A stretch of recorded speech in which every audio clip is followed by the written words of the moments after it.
दुमका से, झारखंड से लोग किस तरीके से यूके या बर्मिंघम यूनिवर्सिटी पहुंच सकते हैं। यूनिवर्सिटी ऑफ बर्मिंघम का एक फेलोशिप के थ्रू जाना हो, क्योंकि सारा खर्चा तुम्हारा जो इंडियन गवर्नमेंट बियर कर रही होगी, है ना। यूके गवर्नमेंट बियर कर रही है, तो यूके की गवर्नमेंट बियर कर रही है, तो कैसे जाया जाए। तुम मानते हो कि तुम टैलेंटेड नहीं हो? नहीं, जो भी हो, मतलब है जीडीपी है, बट ये स्टिल अभी डेवलप्ड कंट्री नहीं है। लाइक वो जब यहाँ पे आते हैं, सपोज दिल्ली उन्हें रहने लायक नहीं लगता। वो आते हैं यहाँ पे, यहाँ का पॉल्यूशन देख के उन्हें लगता है कि एक चीज हम लोग, जैसे अभी एक मुद्दा छाया हुआ है यूजीसी का, कि यूजीसी एक एक्ट लेकर आई थी, इसी का 27%। तो ये 15% और 7.5% वो जो ऑलरेडी डेवलप्ड SC/ST है वो ले जा रहे हैं। किस बिना पर तुम कह रहे हो? ये मैं यहाँ पर पहुँचने का एक जो रास्ता है वो टैलेंट के बेसिस पे होता है उस जगह पे। तो वहाँ पे क्या होता है कि टैलेंट के बेसिस पर, मतलब तुम्हारा ये कहना है कि SC/ST OBC वालों में टैलेंट नहीं होता। तुम्हारे बातों से एक चीज और लग रहा है कि कोई SC/ST वाला कोई तो PhD करना ही नहीं चाहता। मुझे क्या लगता है ना, अगर सच में उठाना चाहते हैं SC/ST OBC को, तो मुझे लग रहा है ना ग्राउंड लेवल से ही काम करना होगा। ना ही कोई भेदभाव है, ना ही इस टाइप का कुछ है, क्योंकि वहां पर जैसे बच्चे पहुंचते हैं, कम ही पहुंचते हैं बच्चे। SC/ST कम्युनिटी के तो कम ही पहुंचते। बहुत इंडियन प्रोफेसर है वहाँ पे, एंड पाकिस्तानी प्रोफेसर भी बहुत सारे हैं। सब कैसे, किस मिजाज के हैं? इंडिया के लोगों को लोग यहाँ नहीं देखते, यहाँ देखते हैं। मतलब कि उसे कंसिडर करते हैं कि ओके ये इंडियन है तो ये इंटेलिजेंट है। मोदी जो 2002 दंगा करके जो मोदी जो अब प्रधानमंत्री बन गया, वो जाकर वो विदेश जाता है, उसको विदेश जाना भी बैन था उसको 2014 से पहले। अब वो वहाँ जाके सब लोग मोदी मोदी कर, क्या पर्सपेक्टिव चेंज हुआ? यहाँ पे ये चीज बोल रहे हो, अगर तुम मतलब इस बात को पुष्टि करो, पुख्ता करो इस चीज को, अपने आर्गुमेंट को, कि कैसे ये बढ़ा है। जब हम तो देख रहे हैं कि कमी ही आया है। हम यहाँ से देख रहे हैं, इंडिया से देख रहे हैं, तुम विदेश से देख रहे हो, तो तुम्हारा एंगल लेंस अलग होगा, मेरा लेंस अलग होगा। जब आपकी पुरानी यादें ताजा होने लगे, जब आपको बचपन की वो पगडंडियां नजर आने लगे, पुराने स्कूल, जो बचपन का स्कूल था वो याद आने लगे, जब ये बड़ी बड़ी उंगलियां छोटी लगने लगे, तो आपको ऐसा एहसास होता है कि आपका बचपन लौट आया है। मेरे साथ भी ऐसा ही हुआ, मेरा बचपन लौट आया है। आज हमारे साथ जसवंत है, जो सीधे यूनिवर्सिटी ऑफ बर्मिंघम से है। यूनिवर्सिटी ऑफ बर्मिंघम से पोस्ट डॉक कर रहे हैं, नहीं पोस्ट डॉक हैं, और PhD जसवंत ने IIT रुड़की से किया है। रुड़की से ना, जसवंत ने PhD IIT रुड़की से किया है। उसके बाद इनको फेलोशिप मिला, स्पेशल फेलोशिप, उसके बारे में भी हम लोग बात करेंगे। आज आप लोगों को हम लोग बताएंगे कि झारखंड हसदिया से, हसदिया के एक छोटे से गांव से, झारखंड के एक छोटे से गांव से कैसे सीधे बर्मिंघम उड़ के जाया जा सकता है। तो ये बातचीत हमारी फॉर्मल काफ़ी होगी, लेकिन काम की बात होगी, तो आप देखिएगा पूरा वीडियो। तो जसवंत, मेरा पहला सवाल यही है कि यहाँ हसदिया से, दुमका से, झारखंड से लोग किस तरीके से यूके या बर्मिंघम यूनिवर्सिटी पहुँच सकते हैं। और हम ये चाहेंगे कि तुम थोड़ा सा अपना जर्नी के बारे में बताओ और अपने एक्सपीरियंस के बारे में बताओ कि यूके का माहौल किस तरीके से, और उससे पहले बताओ कि क्या यूके का हवा पानी सेट कर गया, कितना महीना हुआ तुम्हारा गए हुए? सबसे पहले तो मैं रूरल इकोज की टीम को बहुत बहुत धन्यवाद करना चाहूँगा। चलते हुए बात करते हैं। उन्होंने मुझे यहाँ पर इस मंच को प्रोवाइड किया, जो मैं लोगों को अपने एक्सपीरियंस साझा कर सकूँ। और रही बात यूके की, तो यूके के हवा पानी तो सेट है, क्योंकि वहाँ पे बहुत अपॉर्चुनिटीज़ हैं रिसर्च करने का, बहुत सारे एक्सपोजर मिलते हैं वहाँ पे। मतलब मेरा ये सवाल था कि झारखंड से यूके की यूनिवर्सिटीज़ में कैसे पहुँच सकते हैं, क्योंकि वो तो टॉप क्लास यूनिवर्सिटीज़ होती है, तो वहाँ कैसे पहुँचा जा सकता है कि एक गाँव में पढ़ने वाला बच्चा अगर यूके की यूनिवर्सिटी में पढ़ना चाहे तो किस तरीके से पहुंच सकता है, क्या क्या उसको करना होगा, और उससे ज़्यादा चीज़ ये है कि उसको क्या नहीं करना पड़ेगा। तो सबसे पहले तो आपको डिसाइड करना होता है स्टार्टिंग से ही कि आपकी कौन सा फील्ड चूज करते हैं। जैसे कि अगर आपको शोध में दिलचस्पी है, अगर आप रिसर्च करना चाहते हैं। तुम्हारा ये इंडिया में यहाँ क्या किए थे? इंजीनियरिंग किए थे? सबसे पहले हमारा स्टार्ट हुआ था, मैंने +2 करने के बाद इंजीनियरिंग किया यहाँ से, बीटेक सिविल इंजीनियरिंग में। Civil engineering. उसके बाद फिर एक नेशनल एलिजिबिलिटी टेस्ट होता है, जो कि इंजीनियरिंग वालों के लिए स्पेशलिस्ट गेट होता है, graduate hmm. Aptitude test in engineering. तो मैंने गेट का एग्जाम क्रैक मेरा किया। नेट होता है, हम लोग का हाँ। नेशनल एलिजिबिलिटी टेस्ट होता है। हाँ, तो साइंस वालों के लिए नेट होता है और साइंस में भी गेट होता है। साइंस का गेट होता है हाँ। और हम लोग ह्यूमैनिटीज वालों का नेट होता है। तो एग्जैक्टली ऐसे ही हमारा गेट का एग्जाम क्रैक हुआ, फिर हमें national institute of technology Durgapur में ऑफर मिला। बहुत अच्छा उनका रैंकिंग है उस इंस्टीट्यूट का, और वहां से मुझे इंटरेस्ट आया रिसर्च पे। वहां पर मैं काम करता था माइक्रोबियल फ्यूल सेल का। तो जब उस पे माइक्रोबियल फ्यूल सेल पे मैं काम कर रहा था, तब मुझे समझ में आया कि यही चीज है जिसे मैं करना चाहूंगा। फिर वहां से मुझे आगे इसको परस्यू करना चाह रहे थे। हाँ, तो ये माइक्रोबियल फ्यूल क्या है, थोड़ा सा आसान भाषा में हम लोग, हमारे दर्शक समझना चाहेंगे। माइक्रोबियल फ्यूल सेल एक्चुअली में माइक्रोव्स के थ्रू आप क्या करते हैं कि फ्यूल जनरेट करते हैं, इलेक्ट्रिसिटी जनरेट करते हैं। जैसे उसमें 2 चैम्बर था, कैथोड एनोड। उसमें मैंने वेस्ट वाटर ट्रीटमेंट को एज एन सबस्ट्रेट यूज किया, और फिर उससे प्योर साइंस है, समझ में नहीं आएगा। हाँ। तो उससे फिर हमारी इलेक्ट्रिसिटी जनरेट हुई थी। तो वो हमारा मास्टर्स का प्रोजेक्ट था। तो मास्टर्स का प्रोजेक्ट करने के बाद फिर मुझे उस टाइम पे मैंने साइड बाय साइड थोड़ा ग्राउंड वाटर का भी, भूजल जिसे बोलेंगे, भूजल पे भी मैंने शोध किया था। तो मुझे उसके बाद आईआईटी रोपड़ में as a junior research fellowship मिला। तो फिर वहां पर मैंने 1 साल काम करने के बाद मुझे पीएचडी की अपॉर्चुनिटी मिली आईआईटी रुड़की में, जो कि बहुत ही अच्छा यूनिवर्सिटी है। तो वहां पर जब मैंने काम किया तो और इंटरेस्ट बढ़ता गया रिसर्च में कि आखिर जो है जमीन के अंदर का पानी, जो ग्राउंड वाटर है, वो कैसे पॉल्यूट हो रहा है, या फिर उसका क्या रीजन है और क्या निजात है इसका। तो जब मैं इस पे काम कर रहा था तो उस टाइम पे मुझे एक बहुत ही prestigious fellowship, Commonwealth split site scholarship मिला, जिसके तहत मैं 1 साल के लिए बर्मिंघम जा पाया। तो वहाँ से एक्चुअली मैं सारी चीज़ें जो मेरा ये था सारा चेंज हुआ वहाँ से, पर्सपेक्टिव। फिर पीएचडी कंप्लीट हुआ। पीएचडी कंप्लीट होने के बाद जब एक पीएचडी कंप्लीट करते हैं आप इंडिया से, तो फिर आपको बहुत सारे ऑप्शंस मिलते हैं, या तो आप पोस्ट डॉक करो या तो फिर कंसल्टेंसी में ज्वाइन कर सकते हैं। तो मुझे पोस्ट डॉक की अपॉर्चुनिटी मिली इटली में। तो इटली में मैंने पोस्ट डॉक किया। वहाँ पर जो था वो सॉल्ट वाटर इंट्रूजन पे काम था मेरा। सॉल्ट वाटर इंट्रूजन मतलब समुद्र के पानी का जो है वो भूजल पे कैसे पॉल्यूशन होता है, कैसे क्या इम्पैक्ट पड़ता कैसा है, इम्पैक्ट पड़ता है सॉल्ट वाटर का, तो नमकीन पानी का भूजल पे। ठीक है। तो यहाँ पे वहाँ पे वो शोध किया मैं। तो वहाँ पर मैं हाई फ्रीक्वेंसी, कहने का मतलब है कि हाई फ्रीक्वेंसी का हिंदी नहीं पता है। ठीक है, कोई बात नहीं। हाँ। तो हाई फ्रीक्वेंसी डेटा एनालिसिस कर रहा था मैं। तो उसी से रिलेटेड एक अपॉर्चुनिटी बर्मिंघम में निकला, एंड देन फिर मैं वो बर्मिंघम में इंटरव्यू दिया, और फिर मेरा सिलेक्शन हो गया बर्मिंघम में। और आज के डेट में जो है मेरा प्रोजेक्ट है वो स्मार्ट वाटर पे काम कर रहे हैं, और high frequency data analysis, like हमने बहुत सारे सेंसर सेट किए हैं वहाँ पे रूरल और अर्बन एरिया में। एक सेट ऑफ सेंसर्स है हमारे, जिसके थ्रू हम dissolve organic matters like pathogens, bacteria, सब चीज़ों पे हम लोग और बातचीत करेंगे। लेकिन तुमने एक बताया कि यहाँ दुर्गापुर से रोपड़ से रुड़की, लेकिन ये और फिर बाद में बर्मिंघम, और बीच में इटली भी गए तुम।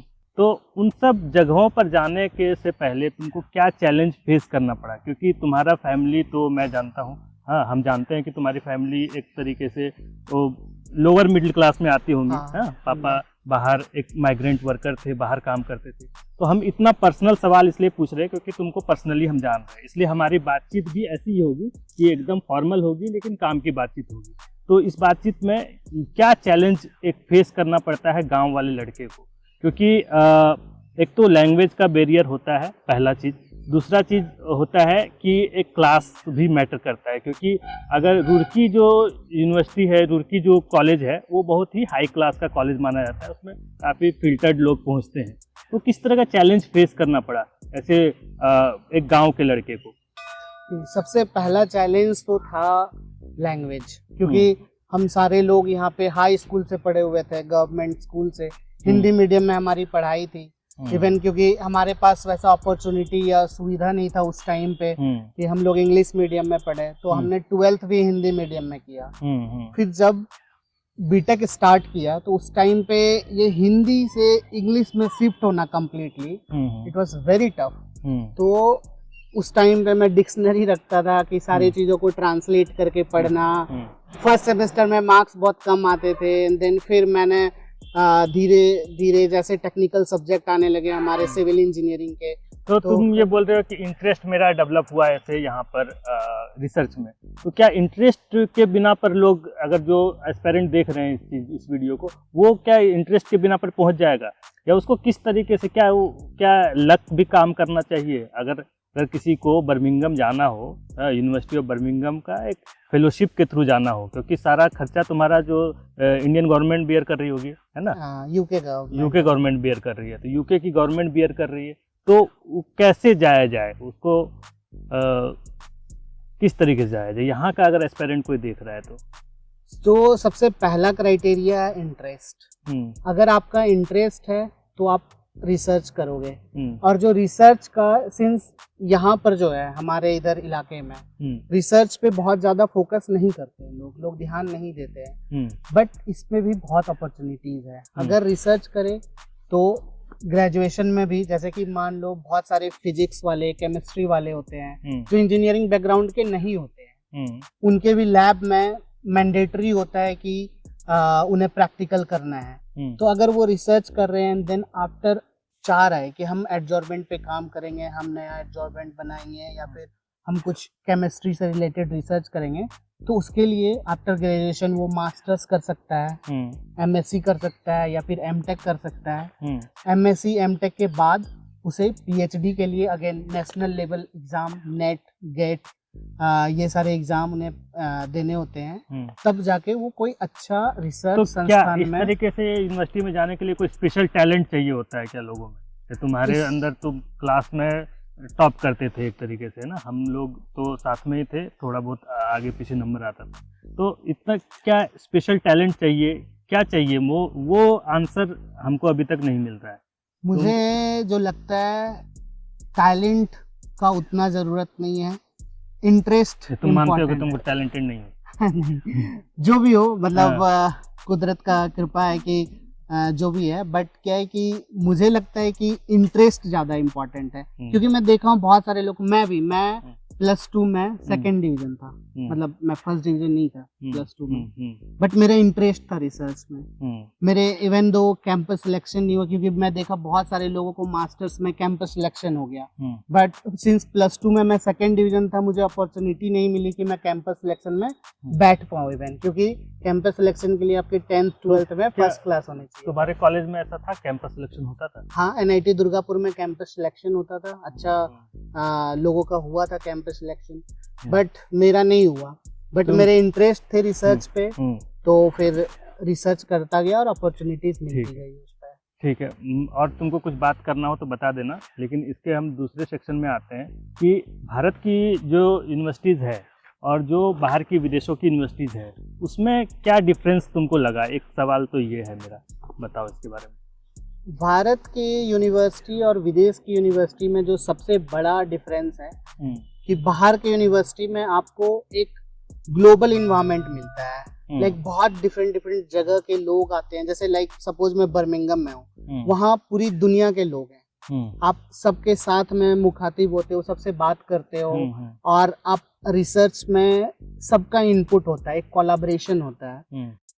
लेकिन इंडियन यूनिवर्सिटीज में थोड़ा कोलैबोरेशन का अभाव रहता है, बट यहाँ पे भी हमारे रिसोर्सेस बहुत सही है, हमारे पास रिसोर्सेस हैं, हमारी यूनिवर्सिटी बहुत तगड़ी है। बट तो यहाँ पे तो अलग अलग रीजन से आते हैं, जैसे दिल्ली यूनिवर्सिटी में हम पढ़ाई किए हैं, तो दिल्ली यूनिवर्सिटी में भी कोई साउथ से आ रहा है, कोई नॉर्थ ईस्ट से आ रहा है, अलग अलग रीजन से। तो वही ना, यहाँ पर यूनिवर्सिटी में वो ग्लोबल है। यहाँ पे यूनिवर्सिटी में साउथ से, तमिलनाडु, आंध्रा या फिर नॉर्थ ईस्ट से आते हैं, बट वहाँ पर आते हैं चाइना, जापान, कोरिया। तो इंडिया यूनिवर्सिटी क्यों नहीं उन लोगों को अट्रैक्ट कर पाता है? इंडियन यूनिवर्सिटी में मे बी वो लोग क्या कमी है यहाँ पर? मे बी जैसे इंडियन यूनिवर्सिटीज में भी आते हैं लोग, बट लोअर इकोनॉमिक कंट्रीज से आते हैं, लाइक सपोज नेपाल से, भूटान से, या फिर साउथ अफ्रीकन कंट्रीज से अब आते तो हैं। वो भी नहीं आ रहे हैं, वो तो देख रहे हैं कि अब तो वो भी नहीं आ रहे हैं, कुछ पॉलिटिकल रीजन हो सकता है इसके पीछे, या फिर मे बी यूनिवर्सिटीज उन्हें अट्रैक्ट करने में क्यों नहीं अट्रैक्ट? पॉलिटिकल रीजन तो हर देश में, दूसरे देश में क्या पॉलिटिक्स नहीं होता है क्या? दूसरे देशों में भी पॉलिटिक्स होता है। पॉलिटिकल रीजन तो कहीं भी हो सकता है ना। इंडिया में क्या पॉलिटिक्स ज्यादा हावी है क्या? पाकिस्तान थोड़ी है। ये हो सकता है, बट इंडियन यूनिवर्सिटी जो है वो ऑटोनोमस है। ज्यादातर यूनिवर्सिटी यूजीसी के अंडर है, लेकिन एक ऑटोनोमस प्रक्रिया है उसमें ना। तो क्यों नहीं कर पाती? क्या तुमको इतने अलग अलग यूनिवर्सिटीज में पढ़े तो तुमको एक सेंस तो बना होगा, एक अंदाजा तो हुआ होगा कि क्यों नहीं अट्रैक्ट कर पाता है दूसरे यूनिवर्सिटी से, जो दूसरे यूनिवर्सिटी की तरह। हाँ। मैं बता रहा हूँ, जो मुझे समझ में आया कि लोग डेवलप्ड और एडवांस कंट्री की ओर जाना ज्यादा पसंद करते हैं। ठीक है, जैसे कि मान लो सपोज चाइना या फिर जर्मनी के लोग वो पसंद करेंगे कि उनसे ज्यादा जो डेवलप्ड कंट्री है वहां जाए। तो इंडिया का भी जीडीपी तो 5वें नंबर पर है। जीडीपी है, बट ये स्टिल अभी डेवलप्ड कंट्री नहीं है। लाइक वो जब यहाँ पे आते हैं, सपोज दिल्ली उन्हें रहने लायक नहीं लगता। वो आते हैं यहाँ पे, यहाँ का पॉल्यूशन देख के उन्हें लगता है कि यहाँ पे कैसे सरवाइव करेंगे, यहाँ के क्राउड को देख के, प्लस और भी बहुत सारे रीजन हो सकते हैं। बट मेरा मेजर थिंकिंग यही है कि लोग हमेशा जो है ज्यादा डेवलप्ड एरिया में जाना तुम पसंद अपना करते हैं। पर्सनल बताओ कि तुम बर्मिंघम यूनिवर्सिटी गए, यूनिवर्सिटी ऑफ बर्मिंघम गए, तो क्या सोच के गए? इंडियन यूनिवर्सिटी में क्या प्रॉब्लम था जो बर्मिंघम यूनिवर्सिटी गए? रुड़की में गए, रुड़की में तुमको फेलोशिप भी मिला, ऐसा नहीं है कि फेलोशिप नहीं मिला। तो वहाँ क्यों गए? उस यूनिवर्सिटी में तुमको क्या खास दिखा कि जो इंडियन यूनिवर्सिटीज में नहीं दिखता है? अगेन मैं ये बोलूंगा, रैंकिंग एंड द डेवलप्ड, मतलब यूके है, यूके है, वो ज्यादा डेवलप्ड और है। यूके क्या खास बात लगा तुमको? वहाँ का infrastructure and the second thing is की फंडिंग्स वहाँ ज्यादा है रिसर्च के लिए। यहाँ फंडिंग कम है एंड ओपननेस है सबसे Openness, ज्यादा। किस मतलब तरह का लाइक openness? ओपननेस मतलब आप ऐसा नहीं है कि एक ही प्रोजेक्ट में इन्वॉल्व है तो बस उसी में आप इन्वॉल्व रहेंगे। आप चाहे तो 2-3 और प्रोजेक्ट में साथ ही साथ आप काम कर सकते हैं। ये ओपननेस एंड ये लिबर्टी है वहाँ पर। ठीक है। अच्छा, जैसे इंडियन यूनिवर्सिटी में क्या होता है कि गुरु शिष्य का रिश्ता होता है ना? और बाहर की यूनिवर्सिटीज में होता है कि फ्रेंड वाला है कि साथ में बैठ के गपशप भी कर रहे हैं, सिगरेट भी पी रहे ले रहे हैं, गर्लफ्रेंड के बारे में बात भी कर ले रहे हैं। उतना ओपननेस, इस ओपननेस के बारे में तुम बात कर रहे थे, क्या बताना हमको। लेकिन वो यहाँ की यूनिवर्सिटीज में ये प्रॉब्लम तुमको दिखता है क्या, कि यहाँ की यूनिवर्सिटीज भी अब वो फ्रेंडशिप वाला रिलेशन टीचर और स्टूडेंट के बीच में, टीचर और रिसर्चर के बीच में, अब वो फ्रेंडशिप वाला रिलेशन अब डेवलप होने लगा कुछ यूनिवर्सिटीज में? बहुत सारी यूनिवर्सिटीज में, इवन IIT रुड़की में जो मेरे प्रोफेसर थे, प्रोफेसर ब्रजेश कुमार यादव, वो भी बहुत फ्रेंडली नेचर के थे। मतलब लाइक उनके साथ सिगरेट पी सकते थे? उनका केयर करना। सिगरेट तो मैं नहीं पीता, नहीं वो पीते हैं क्योंकि वो फुटबॉल खेलते हैं। तो था ये कि हाँ, हम लोग साथ में बैठ के, जैसे हमारे पार्टीज होते थे वहाँ पे, गाला डिनर बोलते हैं जैसे, तो उसमें सारे लोग एक साथ बैठ के डांस। क्या उनके साथ तुम अपना पर्सनल प्रॉब्लम शेयर कर सकते थे? हाँ जी बिल्कुल। हम अपना पर्सनल प्रॉब्लम शेयर कर सकते थे उनके साथ में। इवन अपनी पर्सनल बातें भी बता सकते थे, उनसे सजेशन ले सकते थे। ये चीज था। लेकिन अगेन अभी भी बहुत सारे हैं जो पुराने विचारधारा से जुड़े हुए, लाइक कि एक distance kind of thing. But मैं लकी था जो मुझे ऐसा सुपरवाइजर मिला जो कि सारी चीजों का ध्यान, फ्रेंडली रिलेशन बहुत फ्रेंडली रिलेशन था उनके साथ में। अच्छा, एक चीज हम लोग, जैसे अभी एक मुद्दा छाया हुआ है यूजीसी का, कि यूजीसी एक एक्ट लेकर आई थी, तुमको जवाब देना हो देना, नहीं देना हो तो स्किप कर जाना, कि यूजीसी एक एक्ट लेकर आई है। उस एक्ट में बोला गया है कि इंडियन, उस एक्ट से ये ऐसा लग रहा है, प्रतीत हो रहा है कि इंडियन यूनिवर्सिटीज में जातिवाद बहुत ज़्यादा है। क्योंकि हम लोग भी डेटा देख रहे थे, तो IIT ले लो, चाहे दूसरी तरह के यूनिवर्सिटीज ले लो, दिल्ली यूनिवर्सिटी, JNU, हर जगह पर अपर कास्ट प्रोफेसर भरे हुए हैं। 80% से 85% से 90% तक भरे हुए हैं, चाहे प्रोफेसर के लेवल पर, या असिस्टेंट प्रोफेसर, या एसोसिएट प्रोफेसर, चाहे रजिस्ट्रार के पद पर, या VC। सिर्फ 7 से 8 वीसी जो है वो लोअर कास्ट से यानी ओबीसी और एससी एसटी से, बाकी जितने भी सेंट्रल यूनिवर्सिटी है उसमें 45 सेंट्रल यूनिवर्सिटी है उसमें सभी वीसी अपर कास्ट से ही है। तो क्या इसका कोई इम्पैक्ट पड़ता है तुम्हारे आईआईटीज में? क्योंकि आईआईटीज में हम लोग आए दिन सुनते रहते हैं, और हम अपने पिछले वीडियो में भी डाले थे कि ये एक आईआईटी की प्रोफेसर एक दलित स्टूडेंट को बहुत गंदे तरीके से गाली दे रही थी। तो तुम्हारे नज़र में तुम्हारा अपना नज़रिया बताओ कि इस तरीके से तुमको फेस करना पड़ा हो, या इस तरीके से तुम ऑब्जर्व भी किए हो सकते हो, तुम अगर पर्सनली फेस नहीं किए हो, तुम अगर देखे हुए भी हो, तो इस तरीके से तुमको देखने को मिला क्या? फॉर्चुनेटली अभी तक मैं ये फेस नहीं किया, क्योंकि जब मैं रुड़की में था, रुड़की का कल्चर बहुत मिक्स्ड है, लोग बहुत अच्छे हैं और बहुत ही कम पॉलिटिक्स है वहाँ पर, इसलिए मैं रुड़की बहुत एंजॉय किया। और फ्यूचर में अगर मुझे अपॉर्चुनिटी मिलेगा तो मैं रुड़की में वापस ज्वाइन करना चाहूँगा। तो फॉर्चुनेटली मैं बोलूँगा कि रुड़की में ना ये फेस हुआ, ना ये चीज़ था, और ना रोपड़ में ऐसा था। तो होती होंगी ये सारी चीज़ें, होती हैं तभी तो कहीं आग लगता है, तभी तो धुआं उठता है। तो हो सकता है कि होता होगा कहीं पे, बट मैंने ये ऑब्जर्व नहीं किया। और तुम्हारे साथ ऐसा नहीं? हाँ, नहीं, और नहीं मैंने ये ऑब्जर्व किया अपनी यूनिवर्सिटी में, और ये चीज़ अच्छा था। अच्छा था।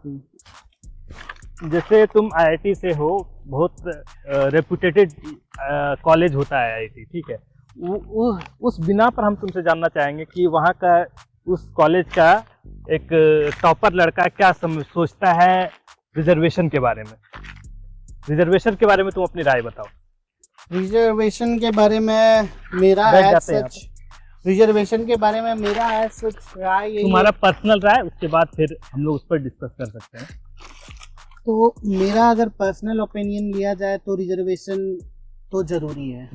हाँ, एक बट इस पे एक इकोनॉमिक बैरियर लगना चाहिए। तो वो तो है ओबीसी वालों में, एससी एसटी वालों को भी लगना चाहिए, एससी वालों में भी लगना चाहिए, क्योंकि बहुत सारे मेरे कलीग्स हैं या बहुत सारे दोस्त हैं जो अब हायर इनकम लेवल पे पहुंच चुके हैं, बट स्टिल वो बेनिफिट उठा रहे हैं ये सारे रिजर्वेशन का, इवन दो जहां पहुंचना चाहिए रिजर्वेशन का फायदा रूरल एरिया में या फिर जो भी गांव के क्षेत्र में है हमारे अगल बगल, वहां तो पहुंच नहीं रहा, बल्कि जो लोअर मिडिल या अपर मिडिल या फिर जो पहुंचे हुए लोग हैं वो लोग और फायदा उठा के और आगे बढ़ते हैं। मेरा ये ऑब्जर्वेशन, तुम्हारा ये पर्सनल एक्सपीरियंस है, ऑब्जर्वेशन है। जैसे मैंने कितने कलीग को देखा जिसके पापा प्रोफेसर, मम्मी डॉक्टर, और स्टिल वो रिजर्वेशन का फायदा लेके मतलब तुमको ये लग रहा है कि जो एससी एसटी और ओबीसी क्लास के लोग हैं वो उस रिजर्वेशन का फायदा जिन लोगों तक पहुंचना चाहिए उन लोगों तक नहीं पहुंच पा रहा है।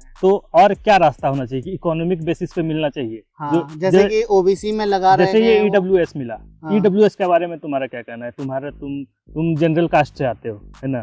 तुमने कभी तुम्हारा एक और यहाँ पर झारखंड में जो मेरा कैमरामैन है कुर्मी समुदाय से है, ठीक है, उन लोगों का ये डिमांड है कि हम लोग ओबीसी में हम लोगों को धकेल दिया गया है जानबूझकर, और हम लोग एसटी में हमको शामिल किया जाए।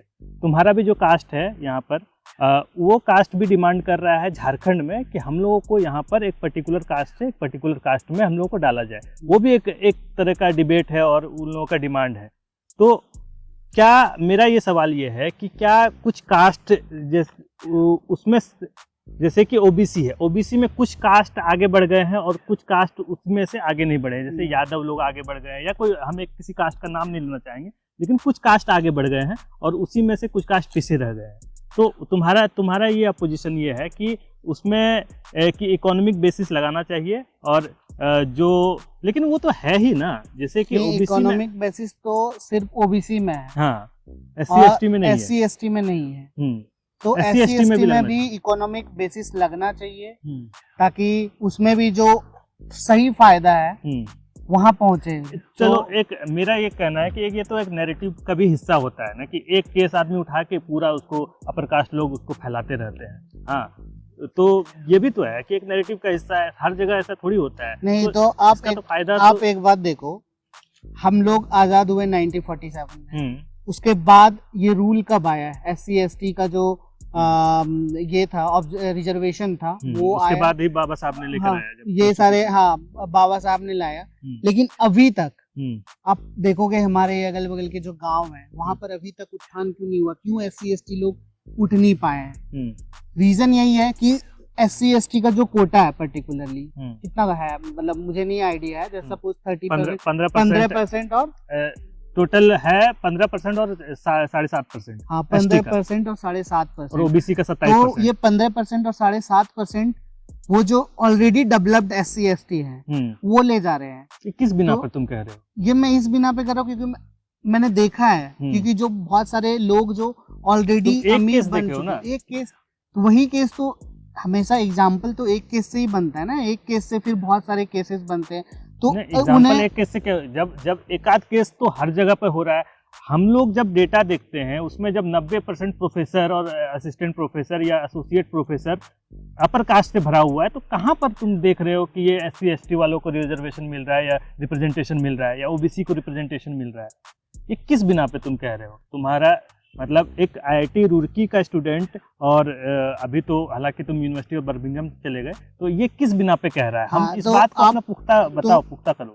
तुम जो ये बात कर रहे हो, जैसे सपोज यूनिवर्सिटी के VC या फिर जो एडमिनिस्ट्रेटिव पोस्ट है वो वहां पे पहुंचने का प्रक्रिया आउट ऑफ रिजर्वेशन कह सकते हो तुम, या फिर वहां पर पहुंचने का एक जो रास्ता है वो टैलेंट के बेसिस पे होता है उस जगह पे। तो वहां पे क्या होता है कि टैलेंट के बेसिस पे, मतलब तुम्हारा ये कहना है कि SC ST OBC वालों में टैलेंट नहीं होता? नहीं, ऑब्वियसली होगा, तो बहुत सारी यूनिवर्सिटीज के होंगे OBC। डेटा अभी हम लोग अभी शेयर कर देंगे। डेटा तो यही कहता है ना कि 80 से 90% रिप्रेजेंटेशन अपर कास्ट का है। तो तुम एक एग्जांपल लेके तुम अपना ये माइंडसेट बना लिए हो कि इसका गलत फायदा ले रहे हैं। नहीं, क्योंकि अगर यूनिवर्सिटीज के जो रिप्रेजेंटेशन देखोगे आप, क्योंकि वहां पर कौन पहुंचते हैं आप देखोगे तो मैक्सिमम PhDs में भी जनरल कास्ट के लोग दिखेंगे। क्यों? मैं भी स्टार्टिंग में जब मैं बीटेक किया था सिविल इंजीनियरिंग में, तो मैं इतना लंबा नहीं जाना चाहता था। मैंने एक उम्र खर्च किया पढ़ाई में, मेरे अभी 31+ चल रहे हैं, तो मैंने एक उम्र खर्च किया पढ़ाई में। अब क्या होता है कि जो SC ST वाले लोग होते हैं वो लोग को मिल जाता है जॉब। जैसे कि सपोज मैंने BPSC RPSC निकाला था, प्रीलिम्स निकाला था, फिर उसमें वहां पे बहुत सारे रिजर्वेशन थे। तो अगर सपोज मेरा ही जॉब हो जाता वहां पर तो मैं PhD नहीं करता। अब क्या होता है ना कि स्टार्टिंग में रिजर्वेशन के टाइम पे जब रिजर्वेशन के थ्रू जॉब मिल जाता है SC ST OBC या जितने भी लोग पढ़ते हैं, अच्छे से पढ़ते हैं, तो उनकी जॉब हो जाती है अर्ली स्टेज में, ठीक ना। तो अब जब जॉब हो जाता है तो फिर वो लोग उतना आगे का पढ़ाई खींचते नहीं है, ठीक ना। अब मैं था क्या कि 12th के बाद बीटेक के बाद तो मुझे इंस्टेंट रिसर्च में ये नहीं आया था। बीटेक के बाद मुझे अपॉर्चुनिटी नहीं मिली, तो मेरा गेट निकल गया।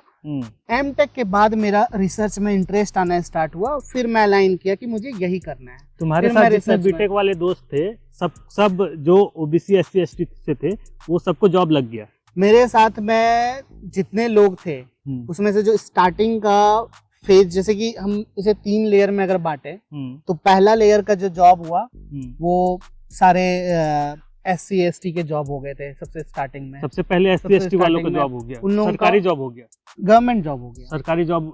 मतलब तुम ये कहना चाह रहे हो कि जो आगे जो SC ST से है वो आगे पढ़ना ही नहीं चाहता, वो जॉब छोड़ के सीधा पहले बीटेक सिर्फ जॉब के लिए करना चाहता है? सबका पहले क्या होता है ना, स्टार्टिंग में मैं बताऊं, बीटेक अगर सपोज 100% लोग करते हैं तो उसमें से 5% का ही मेंटेलिटी होता है स्टार्टिंग से, बीटेक से ही कि आगे पढ़ेंगे। स्पेशली अगर मैं सिविल इंजीनियरिंग का बात करूं, सिविल इंजीनियरिंग में जॉब करना चाहते हैं, गवर्नमेंट जॉब बहुत है, तो सबका मेंटेलिटी यही होता है कि सिविल से पढ़ाई करें और जॉब करें।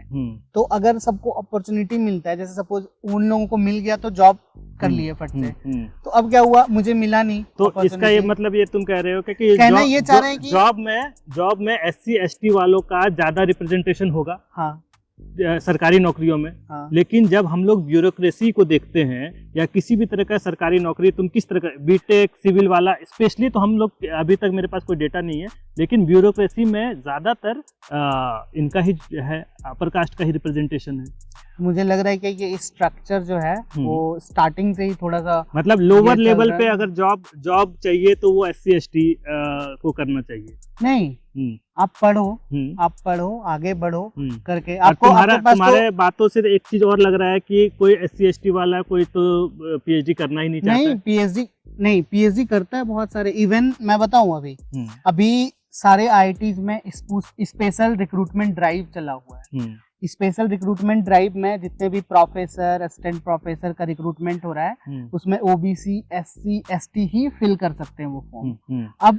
अब इससे ज्यादा और क्या हो सकता है? अब इससे ज्यादा ऐसा थोड़ी हो सकता है कि नहीं यहाँ का वीसी का पोस्ट ही, जैसे यहाँ पे आप देखोगे तो हंसडीहा में ST कितने लोग थे? कितने लोग थे? ST 5% से 10% थे। हंसडीहा पंचायत का मैं बात कर रहा हूँ। मुखिया का सीट रिजर्व था, ठीक है। मैं बताऊं तो उस टाइम का अगर मैं एग्जांपल दूं तो एक बंदा मुखिया में खड़ा हुआ था जब मैं यहाँ पर था, और खड़ा होते ही उन्होंने अपनी जीत का ऐलान कर दिया कि मैं मुखिया बन गया। हालांकि वो बन नहीं पाया ठीक है, क्योंकि 2 कैंडिडेट थे उस टाइम पे, मात्र 2 कैंडिडेट थे, रिजर्व था। अब आप बोलोगे क्या कि नहीं आप वीसी का सीट रिजर्व कर दीजिए एसटी के लिए या एससी के लिए, ऐसा थोड़ी हो सकता है। स्पेशल रिक्रूटमेंट ड्राइव निकाला ही इसलिए गया है कि ये सारी चीजों को ध्यान में रख के कि हाँ एसटी एससी ओबीसी का भी बन सके। इन लोगों को जो इतना मतलब टैलेंटेड लोग क्यों अपर कास्ट में ही दिखते हैं? क्यों ब्राह्मण ही टैलेंटेड दिखता है? क्यों कोई एससी बंदा क्यों टैलेंटेड नहीं दिखता है इनको? ये माइंड रिजर्व क्या कर देना है? मतलब सिर्फ रिजर्व करने से ही टैलेंट इन लोगों का निखर के आएगा क्या? बाबा साहब 3 PhD लिए थे ना, 3 PhD लिए थे बाबा साहब। कई यूनिवर्सिटी विदेश की यूनिवर्सिटी में पढ़ के आए हैं। हाँ, तो क्या वो तो दलित समुदाय से थे? वो क्या दलित, मेरे दोस्त भी हैं बहुत सारे दलित समुदाय के, बहुत टॉपर हैं वो। तो क्यों नहीं वीसी बन पाते? क्यों नहीं अच्छे पोजीशन पर? अभी तो बाहर की यूनिवर्सिटी में बहुत सारे एससी समुदाय के लोग जा रहे हैं, यहाँ की यूनिवर्सिटीज में क्यों नहीं रिप्रेजेंटेशन है? तुम बताए कि अच्छा तुम्हारे बैच में कितने लोग थे जो ओबीसी एससी एसटी से थे? ये तो कैलकुलेशन नहीं है मेरे पास, बट लेकिन तुम्हारा प्रोफेसर आज भी 1-2% को छोड़ के बताओ कितने परसेंट तुम्हारे जो प्रोफेसर थे वो कितने परसेंट थे जो ओबीसी एससी एसटी समुदाय से थे? आई थिंक 20-30% प्रोफेसर तो होंगे ही। इवन मेरे डिपार्टमेंट में तो नहीं कह सकते रुड़की में, बट थे बहुत सारे लोग थे जो एससी एसटी, पर्टिकुलरली कास्ट का तो पता नहीं चलता क्योंकि आजकल लोग टाइटल ऐसा लगाने लगे कि कास्ट का उतना पता नहीं चलता, या फिर आप पूछ नहीं सकते किसी से भी। बट मुझे लगता है कि अच्छा खासा रिप्रेजेंटेशन था। और इवन अब तो मुझे लग रहा है कि ये गवर्नमेंट का सही स्कीम चल रहा है कि ये जो स्पेशल रिक्रूटमेंट ड्राइव है ना, ये मुझे लग रहा है कि सही बैलेंस है, लोगों को बैलेंस कर देगा। बट अगेन इससे बहुत सारे नुकसान भी है, क्योंकि बहुत सारे लोग जो सच में भरना चाहते हैं, जो लोग सच में पढ़े लिखे हैं, वो लोग अप्लाई नहीं कर पाएंगे। तो अब उनकी भी तो, जैसे सपोज मेरी एज 31 है, ठीक है, 35 में 33 में बहुत सारी यूनिवर्सिटीज जो है वो मुझे अप्लाई नहीं करने देगा। तो मेरे पास क्या बचता है फिर? 35 के बाद अप्लाई नहीं कर सकते? नहीं, हम अप्लाई नहीं कर सकते असिस्टेंट प्रोफेसर के लिए कोई भी आईआईटीज में। तो फिर मेरे पास क्या ऑप्शन बचता है? मैं बाहर सेटल हो जाऊं। कोई भी आईआईटी 35 से पहले ही प्रोफेसर को लेता है। हाँ, और इवन तो सबसे बड़ा प्रॉब्लम ये है कि इवन पता है इस बार मैं नीरी का फॉर्म नहीं भर पाया। NEERI national environmental research institute है इंडिया में, उन्होंने अपने जो एज क्राइटेरिया 32 रख रखा है। अब 32 वाले, मतलब हालांकि उस टाइम पे मैं कि मेरा पर्सनल रीजन था, मैं उसे भर नहीं पाया, बट 32 में तो बहुत सारे लोग पीएचडी कंप्लीट करते हैं। जो स्ट्रगल करते हैं उन्हें तो लंबा दूरी तय करना पड़ता है। जैसे मैंने ही बताया मुझे कितना लंबा दूरी तय करना पड़ा था, तो मेरे एज तो ऐसे ऑटोमेटिक ही पहुंच जाएंगे उतने दूर तक। तो अब क्या होता है कि आप वो एज क्राइटेरिया रखे हुए हो कि उस पर लोग अप्लाई नहीं कर पाएंगे। और दूसरी बात है क्या कि यूनिवर्सिटीज में आप जो बोल रहे हो कि बहुत सारे आईटीज एनआईटीज में रिप्रेजेंटेशन का बात, तो वहाँ पे अभी भी एससी एसटी वालों के लिए एज है, मतलब लाइक 5 साल का रिलैक्सेशन है। तो और जनरल वालों के लिए कुछ नहीं है, कोई रिलैक्सेशन नहीं है। तो ये भी तो एक बैकलॉग है। मतलब मिल रहा है लोगों को अपॉर्चुनिटीज।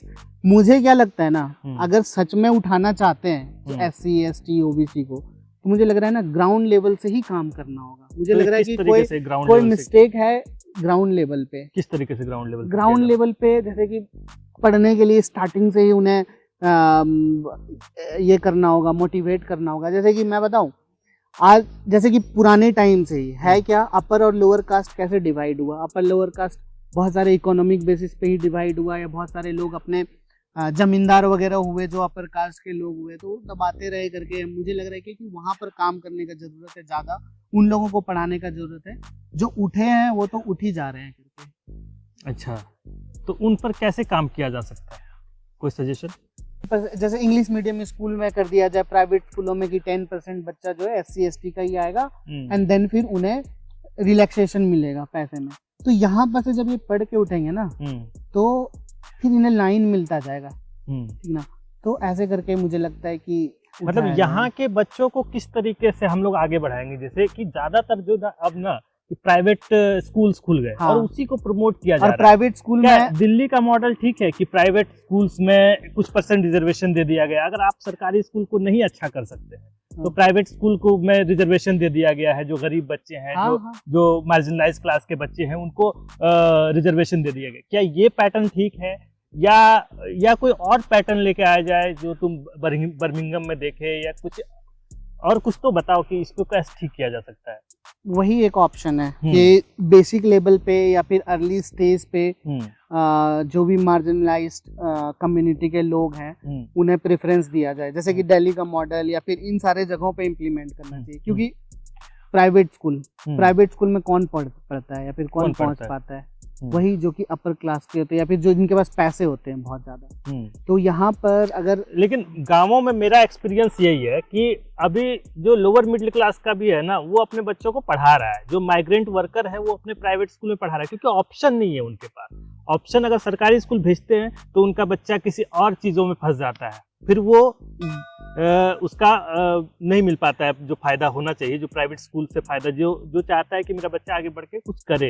जैसे कि तुम्हारा भी लोअर मिडिल क्लास था, और उसमें से तुम अब यहाँ उठ के यूनिवर्सिटी ऑफ बर्मिंघम गए, UK गए, इटली गए, तो वहाँ तक का सफर तय किए। तो उसमें वो सपना नहीं देख पाते जब सरकारी स्कूल से लोग पढ़ के आते हैं। हम लोग भी तो प्राइवेट स्कूल से ही पढ़े, चाहे RSS का ही स्कूल रहा हो, लेकिन प्राइवेट स्कूल ही तो था वो एक तरीके का, जिसमें हम लोग पैसा फीस देते थे।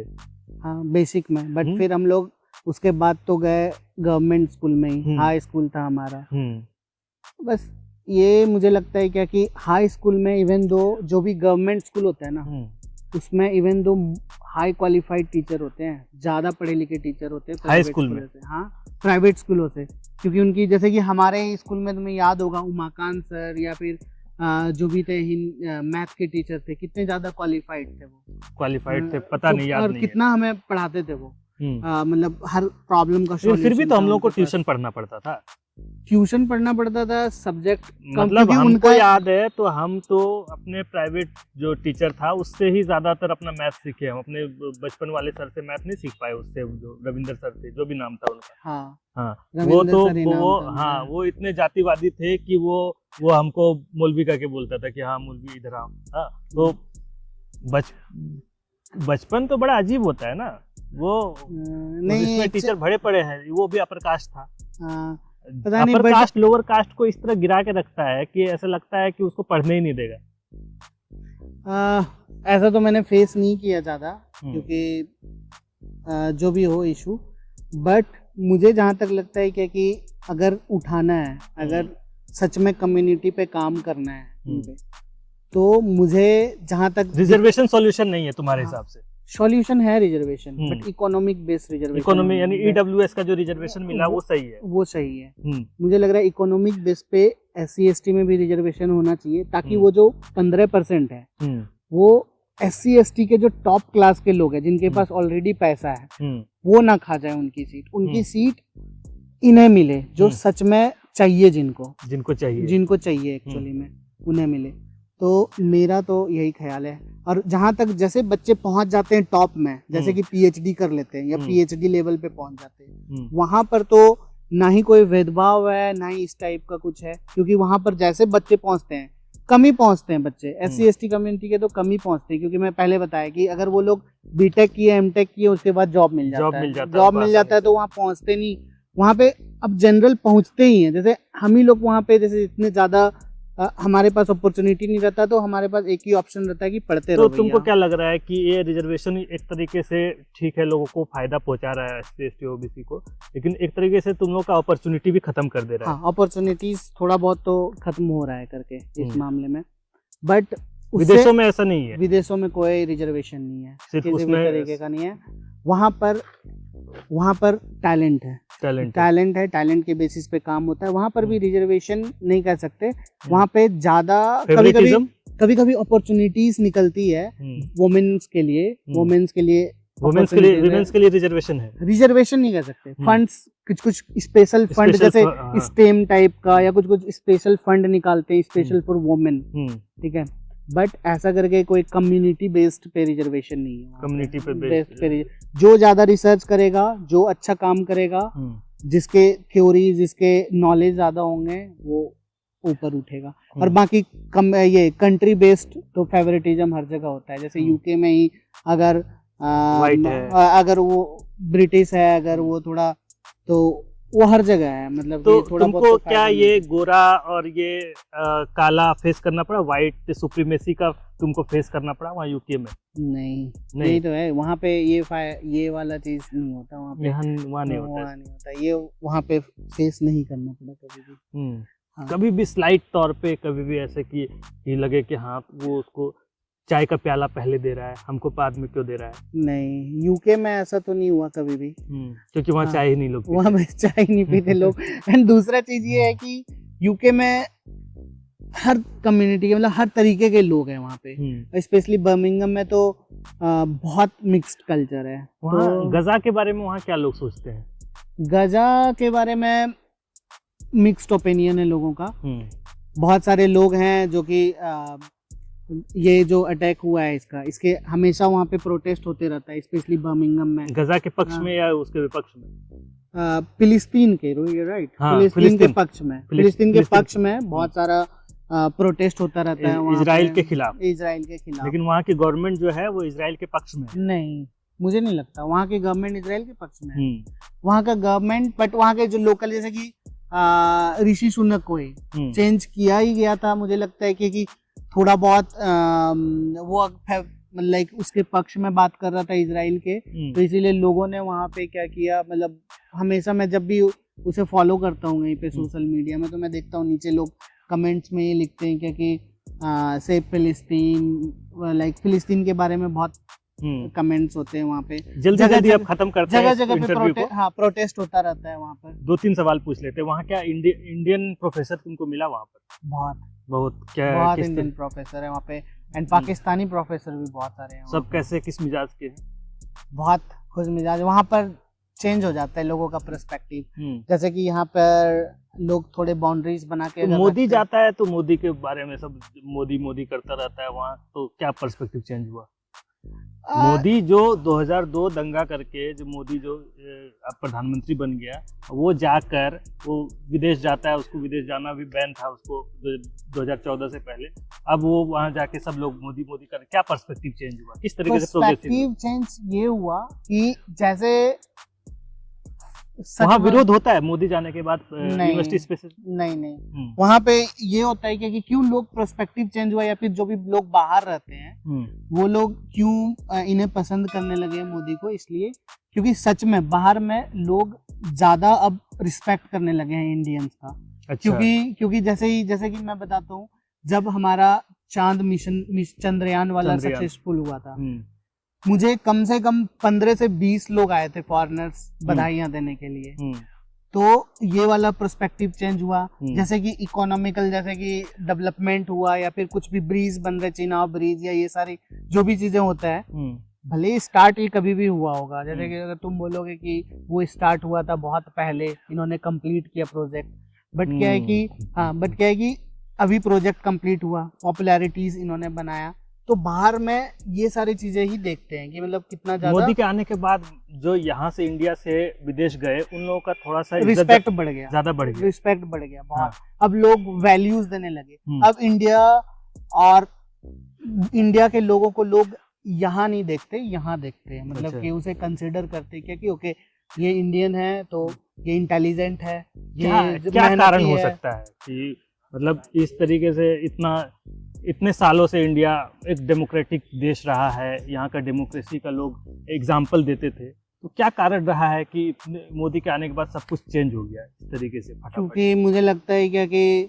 अभी अभी जो है वो ज़्यादा पॉपुलराइज कर रहे हैं चीज़ें, ज़्यादा एडवर्टाइज कर रहे होंगे, मतलब हो सकता एक है। कैसे एक देश के लिए प्राइड की बात हो सकती है? मेरा एक सवाल यही है कि जो इंसान एक जगह दंगा हो रहा हो और वहाँ का वो मुख्यमंत्री रहा है और फिर वो बाद में जाके प्रधानमंत्री बना, तो कैसे ये प्राइड का बात हो सकता है विदेशों में, खासकर किसी देश के नागरिक के लिए? दूसरा कि डॉलर के मुकाबले इंडिया का रुपया गिरता जा रहा है, यहाँ इतना महंगाई है, इतना बेरोजगारी है, हाँ, इतना 45-50 सालों में इतना बेरोजगारी नहीं देखा, उतना बेरोजगारी है, तो क्यों, क्या हो गया कि लोग इतने पागल हुए जा रहे हैं कि मोदी यहाँ से वहाँ पहुँच गया? नहीं, रीजन ये है कि अभी भी लोगों के इनकम, जैसे कि महंगाई तो बढ़ना ये नेचुरल है। नेचुरल कैसे है? नेचुरल इसलिए क्योंकि हर जगह महंगाई बढ़ रहा है करके। हाँ, ये अगर तुम प्रोस्पेक्टिव बोल रहे हो कि डॉलर के मुकाबले रुपीस का जो है ये गिरता जा रहा है वैल्यू, तो ये सच में एक चिंताजनक बात है कि सच में ये गिरता जा रहा है। नहीं, ये एक चीज बोले, इसके अलावा भी तो कई सारा चीज है, जैसे कि ये मणिपुर में इतने दिनों से एक दंगा चल रहा है हुती के दो समुदायों के बीच, हाँ, कि मणिपुर में दंगा चल रहा है, फिर कई जगह पे बम ब्लास्ट हुए, कई जगह पे कितना 2014 के बाद से कितना सारा देश में एकदम ऐसा माहौल बनाया है कि हर जगह, यूपी में कई जगह, हाँ, यूपी में हिंदू मुस्लिम हो रहा है, हिंदू मुस्लिम के बिना पे वो चुनाव लड़ा जा रहा है, फिर ईवीएम पर सवाल उठ रहा है, यहाँ के डेमोक्रेसी पर सवाल उठ रहा है कि वोट चोरी हो रहा है, ये सारा मुद्दा है, और ये सारे मुद्दे ग्लोबल मुद्दे हैं, ऐसा नहीं है कि सिर्फ यहाँ इंडिया का मुद्दा है, कई जगह का ये बाहर के लोग भी देखते होंगे इस चीज़ को, तो कैसे यहाँ का ओहदा बढ़ा है? तुम किस बिना पे ये चीज बोल रहे हो? अगर तुम मतलब इस बात को पुष्टि करो, पुख्ता करो इस चीज को, अपने आर्गुमेंट को, कि कैसे ये बढ़ा है, जब हम तो देख रहे हैं कि यहाँ कमी ही आया है, हम यहाँ से देख रहे हैं, इंडिया से देख रहे हैं, तुम विदेश से देख रहे हो, तो तुम्हारा एंगल लेंस अलग होगा, मेरा लेंस अलग होगा, तो हमारे लेंस से अगर देखा जाए, हाँ, तो इस सब चीजों को क्या वहाँ के लोग नहीं देखते हैं कि इस देश में इस तरीके से इतना प्रॉब्लम चल रहा है, एक मणिपुर जल रहा है? नहीं, जहां तक रहा प्रॉब्लम का बात, तो प्रॉब्लम दुनिया के हर कंट्री में है। अगर आप यूके जाओगे तो यूके में जगह जगह प्रॉब्लम है, हर जगह पे। मैनचेस्टर में अलग प्रॉब्लम है, बर्मिंघम में अलग प्रॉब्लम है, तो उसको क्या वो प्रॉब्लम के तौर पे नहीं देखते हैं? इंग्लैंड में भी अलग प्रॉब्लम है, बट प्रॉब्लम की तरह पे वो देखते हैं, बट उनका एक डेवलपमेंट और रिसर्च का फेज अलग है।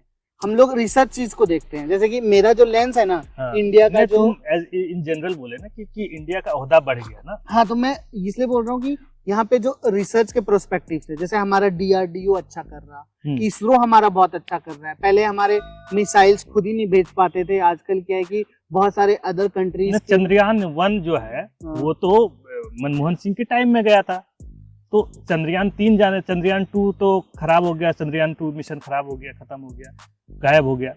चंद्रयान 3 गया, मोदी गया, तो एक तो मनमोहन के टाइम में गया, तो उस समय ओहदा क्यों नहीं बढ़ा? फिर अगर इस एंगल से देखे तो नहीं, तो उस टाइम पे भी बढ़ा। मनमोहन का ऐसा थोड़ी था कि मनमोहन जी का, नहीं, तुम ये बोल रहे हो कि पहले इंडिया का ओहदा जब यहाँ था, अब यहाँ हो गया, तो क्या रीजन, एग्जैक्ट रीजन बताओ, अपनी बात को पुख्ता करो, अपने आर्गुमेंट को और सुदृढ़ करो। हाँ, एग्जैक्ट रीजन है क्योंकि रिसर्च एंड डेवलपमेंट के फेज में गवर्नमेंट ने अच्छा काम किया, इसलिए क्या यहाँ का एजुकेशन का जो क्या होता है बजट, एजुकेशन का बजट, यहाँ का एजुकेशन का बजट जो है वो तो घटा के 1% भी नहीं रखा, 1.5% कर दिया है, 1 से 1.5% कर दिया है। किस रिसर्च के बेसिस पे बात कर रहे हो तुम?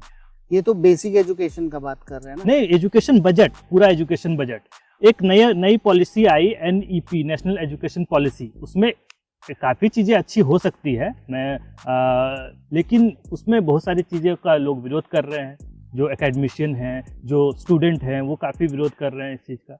तो हम ये कह रहे हैं कि तुम्हारा एंगल बताओ कि इन सब चीज़ों को वहाँ के लोग दरकिनार कर देते हैं क्या, कि ये सारा चीज़ नहीं देखते हैं, या ये न्यूज़ ही नहीं पहुँच पा रहा है, वहाँ के लोगों को ज़्यादा प्रचार पहुँच रहा है, क्या कारण है? एक्चुअली में क्या है कि बाहर ये सारी चीजें नहीं देख पा रहे हैं या नहीं फिर ये देख सारी पाए। चीजें पहुंच नहीं रही है वहां पर। एक्चुअली में देखा जाए तो जितना यहाँ पर एजुकेशन में खर्च होता है बच्चे का, वैसे ही वहाँ पे भी बच्चों का खर्च होता है एजुकेशन के लिए बहुत, क्योंकि वहाँ पे भी जो गवर्नमेंट स्कूल है वो प्राइवेट स्कूल में लोग ज्यादा भेजते हैं। वहाँ पे भी बहुत सारे गवर्नमेंट स्कूल बर्बाद है। नहीं, वहाँ पर भी गवर्नमेंट स्कूल है, बट गवर्नमेंट स्कूल में लोग जैसे यहाँ पे भी जो अपर क्लास के हो जाते हैं वो पसंद नहीं करते। अगर अच्छा भी हो स्कूल फिर भी नहीं भेजते गवर्नमेंट। वहाँ का अपर क्लास कौन है? वहाँ पे अपर और लोअर में डिवाइड नहीं है उतना क्लास, बट क्या है कि वहाँ पर जैसे कि सपोज प्रोफेसर लेवल के जो लोग हैं, अच्छा, हाँ, एलिट क्लास, जो एलिट क्लास के लोग हैं, वो अपने बच्चे को हमेशा कुछ ऐसा स्कूल में भेजेंगे जहाँ पर स्विमिंग पूल हो, जहाँ पे गेम का पूरा सुविधा हो, जहाँ से लोग एथलीट भी बन सकता है, जहाँ से लोग डिफरेंट कैरियर पाथ चूज कर सकते हैं वहाँ पर। लेकिन इंडिया का क्या है पता है, सबसे बड़ा जो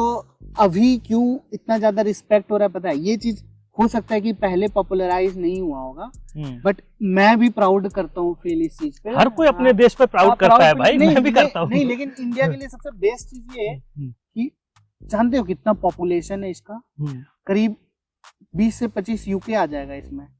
इतने बड़े पॉपुलेशन सब मिलके एक साथ रह रहे हैं। साउथ में 35 के अराउंड 32 से ज्यादा लैंग्वेज है लोग बोलते हैं, फिर भी सारे लोग एक जोन में आते हैं। वही तो हम अभी तक बात कर रहे थे कि इंडिया एक ऐसा डेमोक्रेटिक कंट्री है, यहाँ की डेमोक्रेसी की लोग दुहाई देते थे, एग्जाम्पल देते थे, आज भी देते हैं, आज और ज्यादा देते हैं। हाँ, ये मल्टी कल्चरल कंट्री है, हाँ, तो इसका तो देते ही है।